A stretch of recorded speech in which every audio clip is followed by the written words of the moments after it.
olho agora para esse auditório e vejo, inclusive, muitos rostos conhecidos, alguns que estão aqui pela primeira vez, talvez nunca tenha me visto.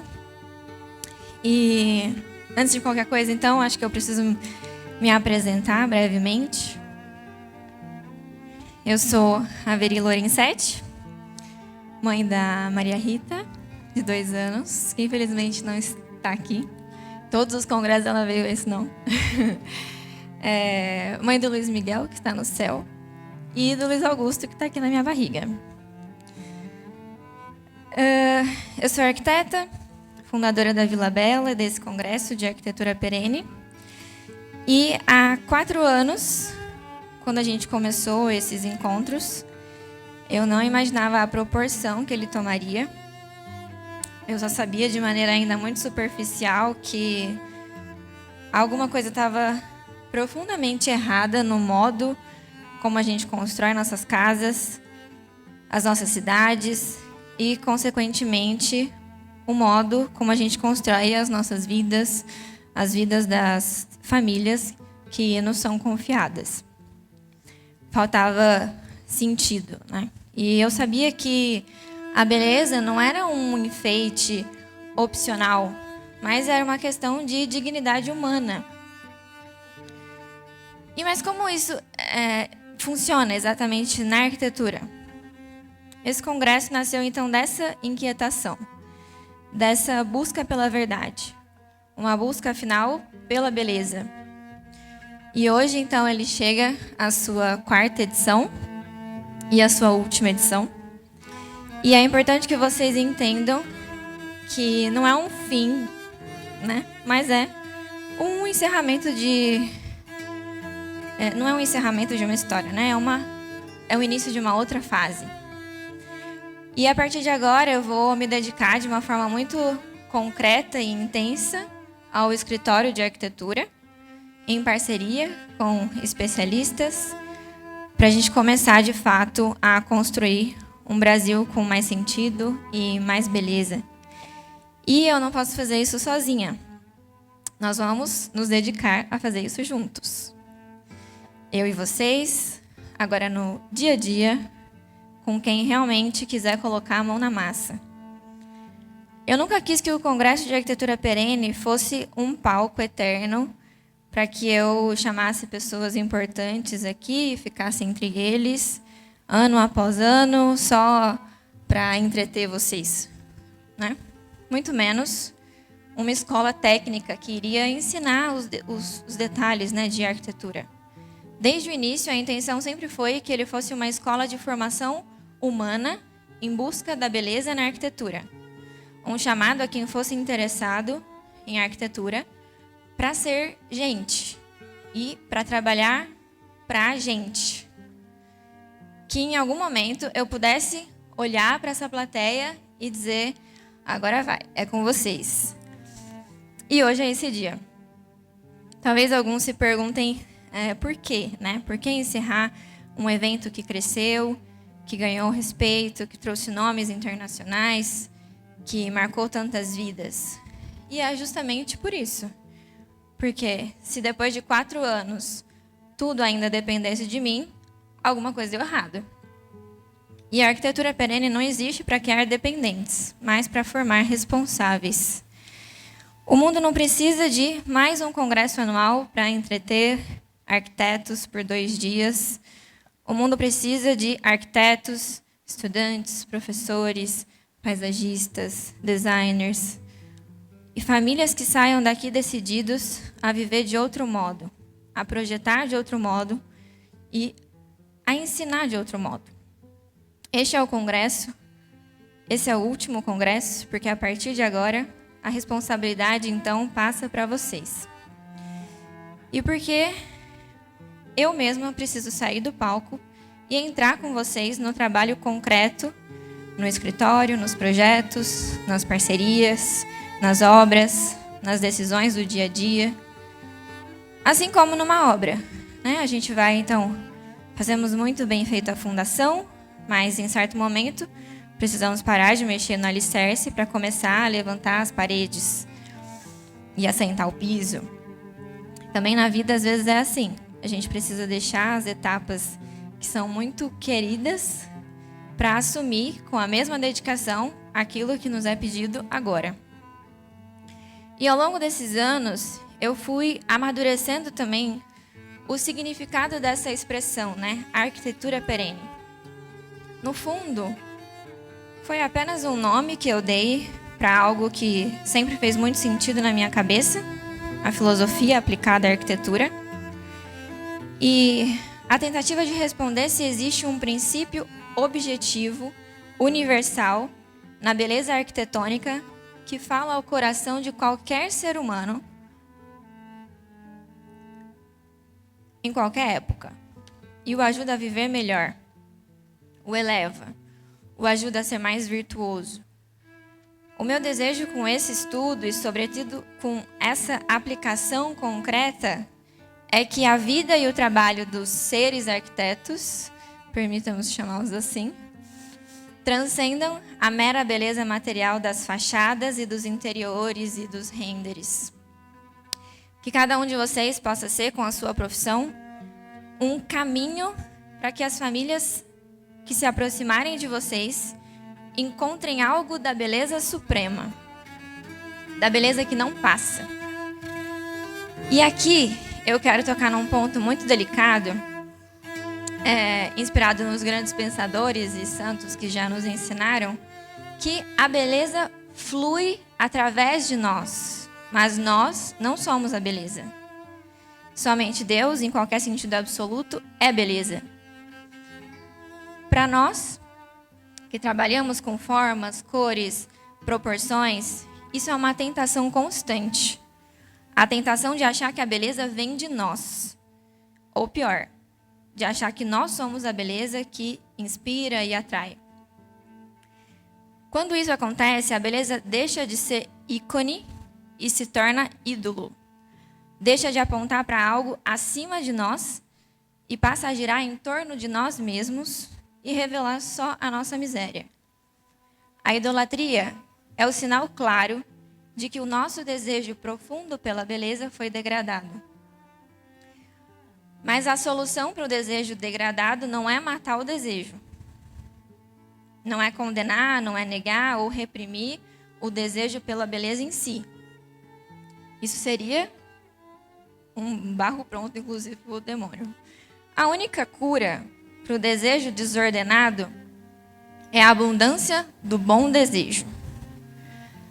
Ser santo não é deixar de desejar, é desejar corretamente. É tornar-se um ardente desejo pela beleza, que é o Deus vivo.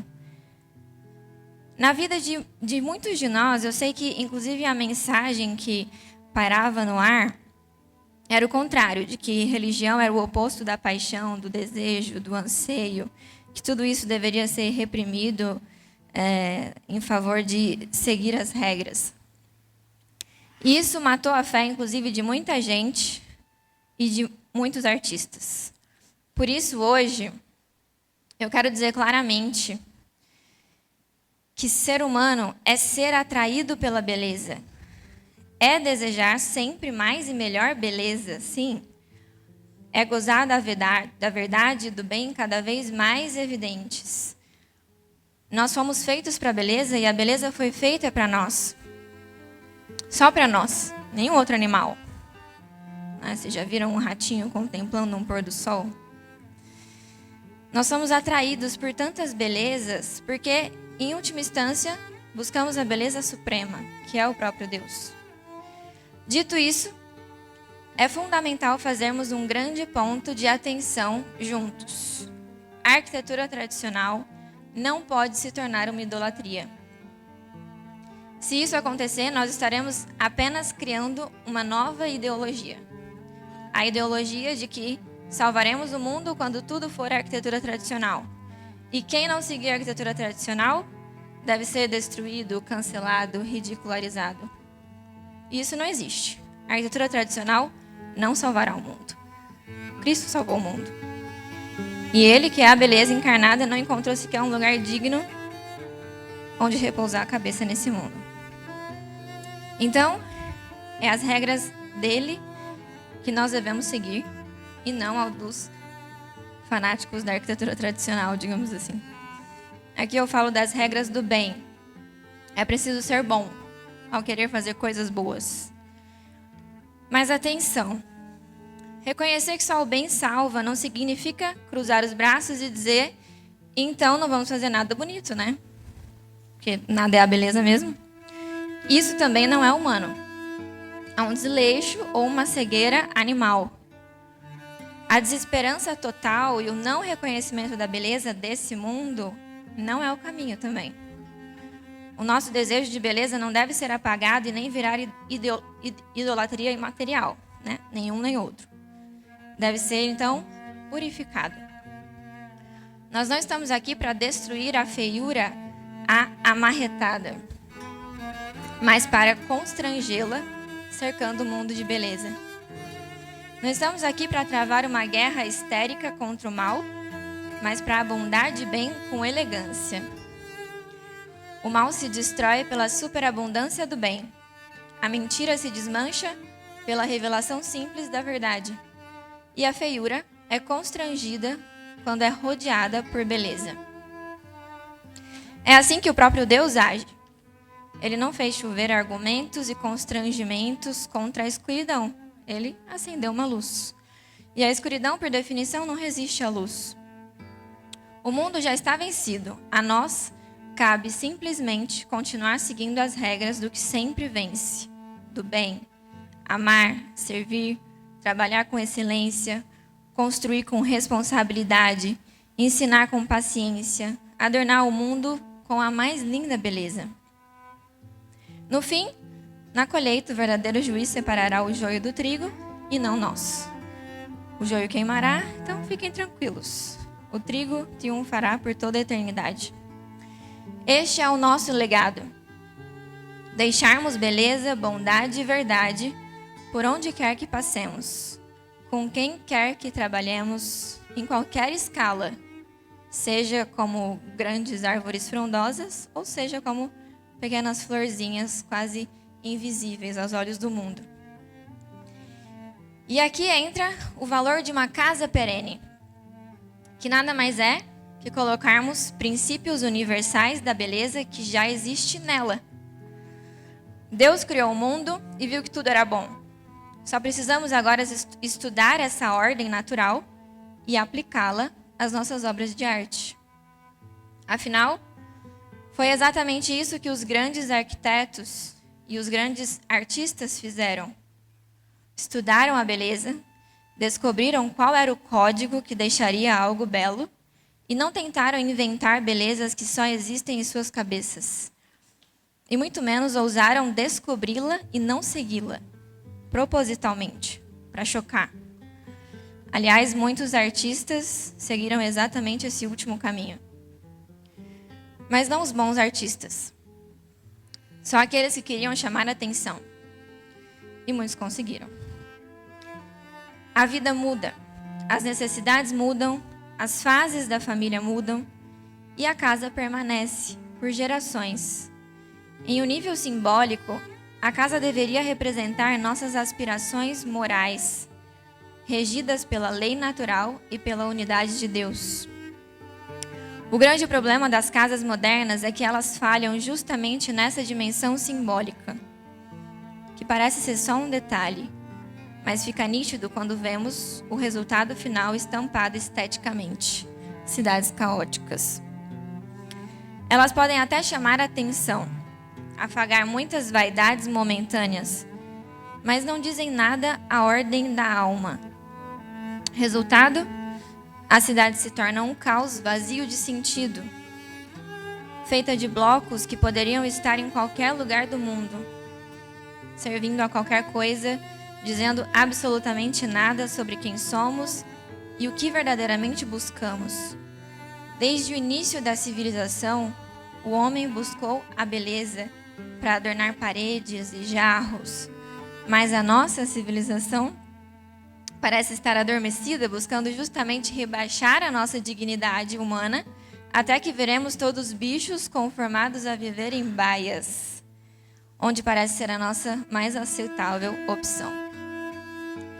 Vocês, então, arquitetos, designers, paisagistas, estudantes, empresários, pais e mães que estão aqui hoje, fazem parte de um movimento que vai na direção contrária disso. Vocês estão, talvez sem perceber, assumindo a missão de devolver às casas, às praças, às ruas, às cidades, a sua vocação de educar o olhar, educar o desejo, educar o coração. E isso começa não só pelo que vocês desenham, mas por quem vocês são e desejam. Acima de tudo, precisamos ter uma unidade de vida em que tudo em nós é ordenado à beleza. Não apenas o nosso desenho arquitetônico. Nosso contato com o cliente, nosso contato com os funcionários, nosso modo de trabalhar com excelência, nosso modo de nos vestir, de falar, de ver o mundo. Busquemos a beleza, mas busquemos também ser um ponto de glorificação da beleza, e não uma repulsa por um desenho belo e vazio. Que quem olhar para nós não veja apenas um talento soberbo, uma vaidade vazia, um desejo disfarçado de ódio ou disputa, mas veja um coração que ama, que serve, que quer o bem das famílias e das cidades, enquanto desenha suas casas. Sempre com caridade e humildade, e não como ditadores da beleza. E talvez, olhando para trás, a gente perceba que estes 4 anos de congresso foram, em grande parte, um grande chamado. Um tempo para despertar, para sacudir consciências, para dar nome ao que muitos sentiam e não sabiam explicar. Serviram para chamá-los, acordá-los. E agora é hora de agirmos juntos. Ao longo desse evento eu vou mostrar como, quais são as bases, quais são os caminhos concretos e de que maneira podemos caminhar lado a lado. No escritório, na formação, nos grupos, nas parcerias, para que essa arquitetura perene se torne de fato cidade, bairro, rua, casa, rotina e lar. Busquemos a beleza, sabendo que aquilo que nos atrai no fundo é a beleza suprema. Como quando estamos apaixonados e olhamos para uma aliança de ouro. Nós admiramos a delicadeza do anel, o brilho do diamante, a forma perfeita e delicada, mas o que realmente estamos contemplando ali é a pessoa amada. A aliança é um ícone, não um ídolo. Ela aponta para além de si mesma. Assim também deve ser a arquitetura. Uma bela casa, uma bela praça, um bairro belo, não são fins em si mesmos. São alianças visíveis que apontam para algo maior, para a dignidade das famílias brasileiras, para a grandeza da vocação humana, para a beleza dos detalhes e cuidados de Deus, que um dia esperamos contemplar face a face, e nos admirarmos ainda mais com as suas regras, para que algo seja naturalmente belo. Por isso hoje, como anfitriã desse congresso e como amiga de vocês, eu quero dizer 2 coisas muito claras. Então, primeiro, muito obrigada. Obrigada por terem vindo, por terem buscado, por terem lutado contra a maré, por terem permitido que a arquitetura perene, essa conversa entre filosofia, teologia e arquitetura, encontrasse ressonância em vocês. Segundo, a partir de hoje, é com vocês. De forma ativa, peguem as bases que vocês terão aqui e façam. Só vocês podem fazer isso pelo Brasil. E eu vou continuar estudando, ensinando, acompanhando, mas agora de forma mais ativa no dia a dia, dentro do escritório de arquitetura, em parceria e dentro do grupo O Ser Arquiteto. Só com quem realmente quer estar no jogo. Mas quem vai estar nas salas de aulas, nos escritórios, nas prefeituras, nas obras, nas reuniões com os clientes são vocês. Então agora é com vocês. Este é o último congresso de arquitetura perene, mas não é o fim da arquitetura perene. É o momento em que ela sai definitivamente do palco e entra com toda a força nos canteiros de obra, nos concursos, nas pranchetas, nas mesas de jantar das famílias. Hoje, nós vamos dar tudo a vocês: palestras, conteúdos, exemplos, ferramentas, conversas profundas, mas nada disso terá valor se, ao saírem daqui, vocês não decidirem abundar o mal com o bem, abundar a mentira com a verdade e abundar a feiura com a beleza. Começando pela própria vida de vocês. Que a beleza flua de vocês.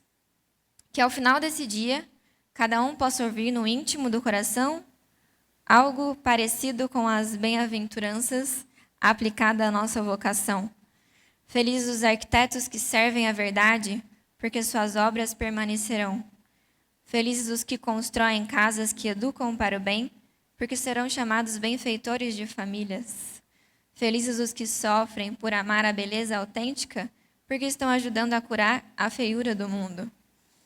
E que quando chegar a colheita, quando o joio e o trigo forem separados, as nossas obras, pequenas ou grandes, conhecidas ou escondidas, possam ser encontradas ao lado do trigo. Não porque fomos perfeitos, mas porque buscamos, com humildade e coragem, deixar um rastro de beleza, bondade e verdade por onde quer que passássemos. Sejam muito bem-vindos ao 4º e último Congresso de Arquitetura Perene.